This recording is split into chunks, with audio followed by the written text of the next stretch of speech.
Hey, bienvenue sur Just in Serenity. Ici, c'est ton espace pour souffler et se sentir moins seul face à la charge mentale. On échange sans filtre, on explore des astuces concrètes pour trouver l'équilibre et on te donne un coup de boost quand ça devient compliqué. Prends ce moment rien que pour toi, écoute tranquillement et surtout, prends soin de toi.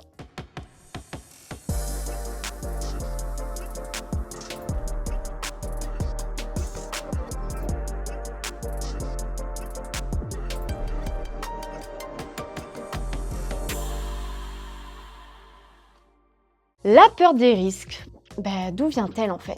On va commencer par comprendre justement ce qui nous fait souvent reculer face aux risques. Naturellement, notre cerveau est câblé pour privilégier la sécurité et éviter tout danger. Quand on se retrouve face à une décision qui implique un changement ou de l'incertitude, notre esprit voit souvent ça comme une super menace potentielle. C'est un mécanisme de survie, si je puis dire, et il faut comprendre que c'est normal de ressentir cette peur. Mais cette peur, bien qu'elle puisse être protectrice, en fait, elle nous empêche de saisir des opportunités parfois.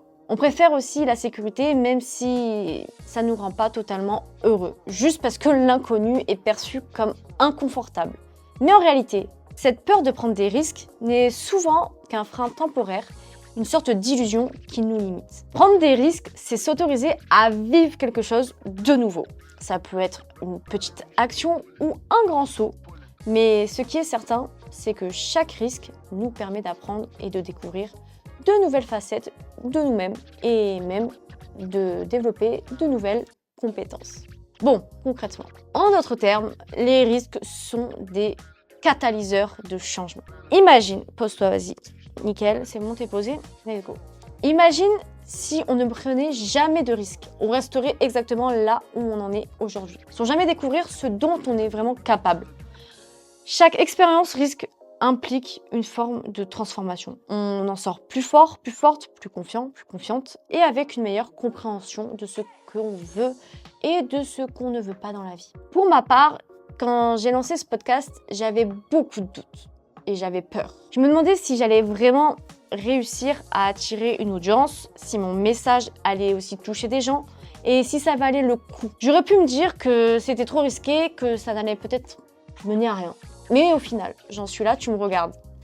C'est en osant, j'ai osé prendre ce risque, j'ai osé me lancer et me lancer dans cette passion, cet échange avec toi. Et je me sens trop bien et trop épanouie. Prendre des risques, ça ne veut pas dire se lancer aussi à l'aveuglette, hein. Attention, on met les hauts là, tranquille. Il y a une grande différence entre prendre des risques et agir de façon impulsive et imprudente. Pour éviter cela, il est important de bien évaluer ses options. Par exemple, si tu veux te lancer dans un nouveau projet ou changer de travail, tu peux prendre le temps de bien te préparer, de te former ou même de tester tes compétences avant de faire le grand saut. Un risque calculé, c'est une décision que tu prends en toute conscience, en mesurant les gains potentiels et les pertes possibles. Par exemple, tu peux te poser des questions comme « Qu'est-ce que je risque vraiment de perdre si je fais ce saut? Qu'est-ce que je risque vraiment de perdre si je fais ce choix? Et si je réussis, qu'est-ce que je peux gagner? Est-ce que ce risque en vaut la peine à long terme ?» Ces questions permettent de dédramatiser le risque et d'en voir les bénéfices éventuels. Prendre des risques, ça ne se fait pas du jour au lendemain. C'est une habitude à cultiver progressivement. Au lieu de te lancer dans un grand changement, tu peux déjà commencer par prendre des petits risques au quotidien. Par exemple, oser exprimer ton opinion, essayer une nouvelle activité ou aborder quelqu'un que tu n'oserais jamais ou que tu n'oserais pas du tout le faire habituellement. Chaque petit risque pris avec succès renforce déjà en plus ta confiance. À force de pratiquer, tu te rendras compte que prendre des risques devient de plus en plus naturel et voire même excitant. C'est comme un muscle. Plus tu le travailles, plus il se développe. C'est pareil. Un autre frein à la prise de risque, c'est la peur de l'échec. Aïe aïe aïe, cette peur-là. On a souvent cette idée que prendre des risques doit forcément mener à la réussite. Mais en réalité, l'échec fait partie intégrante de la prise de risque. C'est le risque quoi. C'est à travers les erreurs et les échecs qu'on apprend et qu'on grandit. En te lançant dans une prise de risque, accepte déjà dès le départ que L'échec est aussi une possibilité. Si ça marche, tant mieux, tu auras appris quelque chose de précieux.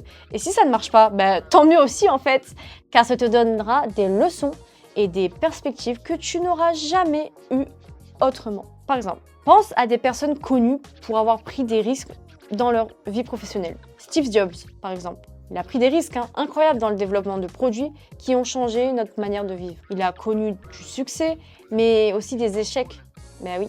Pourtant, c'est en prenant ces risques-là qu'il a pu créer des innovations qui ont marqué l'histoire. En prenant des risques, tu ne gagnes pas seulement en expérience, mais aussi en confiance. Tu deviens quelqu'un de plus résilient, capable de faire face à l'incertitude. Et au fil du temps, tu développes une capacité à gérer les imprévus, à improviser, à rebondir face aux obstacles. C'est un bénéfice énorme dans la vie, car ça te donne une sécurité intérieure, une capacité à te dire « peu importe ce qui arrive, je saurai m'adapter ». Les risques permettent aussi de découvrir des passions, des talents ou même des opportunités qu'on n'aurait jamais imaginées.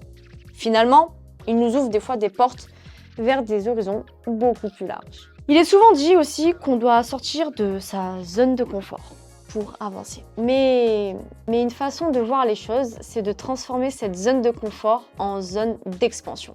Chaque petit risque que tu prends vient agrandir cette zone et te donner plus de possibilités, plus de perspectives. Bon, en gros, chaque risque pris fait grandir ta zone de confort. T'as compris?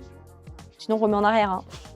Imagine que chaque nouvelle expérience est comme une brique qui vient élargir ton espace de confort. À force de tenter des choses nouvelles, tu te retrouves avec un éventail bien plus large de compétences, de connaissances et d'options. Alors oui, c'est pas évident de prendre des risques.